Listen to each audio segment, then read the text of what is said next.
জন আকাঙ্ক্ষাকে ধারণ করে ডিসেম্বরের মধ্যে জাতীয় নির্বাচন আয়োজন করতে অন্তর্বর্তী সরকারের প্রতি ফের আহ্বান জানিয়েছেন বিএনপির ভারপ্রাপ্ত চেয়ারম্যান তারেক রহমান। শহীদ প্রেসিডেন্ট জিয়াউর রহমানের শাহাদাত বার্ষিকী উপলক্ষে আয়োজিত আলোচনা অনুষ্ঠানে তিনি আরও বলেন, প্রস্তাবিত সংস্কার বাস্তবায়ন করে সরকার চাইলে ডিসেম্বরের আগেও জাতীয় নির্বাচন সম্ভব। তারেক রহমান অভিযোগ করেন, স্থিতিশীল সরকার না থাকায় দেশে বিনিয়োগ ব্যাহত হচ্ছে। শহীদ প্রেসিডেন্ট জিয়াউর রহমানের শাহাদাত বার্ষিকী উপলক্ষে আলোচনা সভা। এতে ভার্চুয়ালি যুক্ত হন বিএনপির ভারপ্রাপ্ত চেয়ারম্যান তারেক রহমান।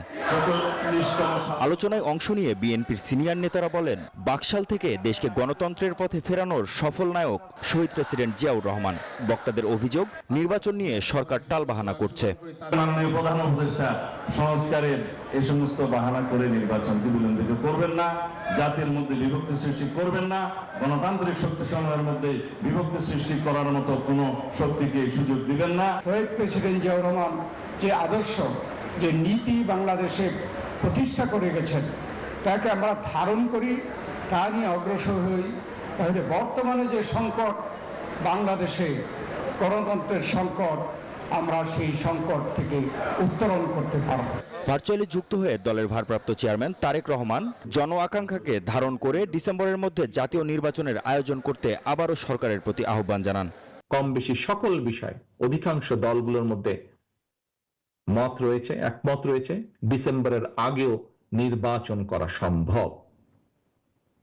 আমি অন্তর্বর্তীকালীন সরকারের কাছে আবারও আহ্বান জানাই, জনগণের আকাঙ্ক্ষাকে ধারণ করুন, অবিলম্বে ডিসেম্বরের মধ্যেই সুনির্দিষ্ট দিনক্ষণ দিয়ে জাতীয় নির্বাচনের তারিখ ঘোষণা করুন। তারেক রহমান অভিযোগ করেন, স্থিতিশীল সরকার না থাকায় দেশে বিনিয়োগ ব্যাহত হচ্ছে। রাজনীতিতে এক ধরনের অনিশ্চয়তা সৃষ্টি হয়েছে এবং এই অনিশ্চয়তা সৃষ্টি হওয়ার কারণে আমরা যদি খেয়াল করি, দেশে অর্থনৈতিক কর্মকাণ্ড বলা যায় প্রায় স্থবির হয়ে পড়েছে। জনগণের ভোটে নির্দিষ্ট মেয়াদের একটি স্থিতিশীল সরকার না থাকায় দেশে কাঙ্ক্ষিত বিনিয়োগও হচ্ছে না। জনগণের ভোটের অধিকার ফিরিয়ে দিয়ে অবিলম্বে দেশের জবাবদিহি সরকার প্রতিষ্ঠারও আহ্বান জানান বিএনপির ভারপ্রাপ্ত চেয়ারম্যান। স্বাধীনতা, সাফল্য, সমৃদ্ধি। মাহমুদ হাসান, নিউজ 24, ঢাকা।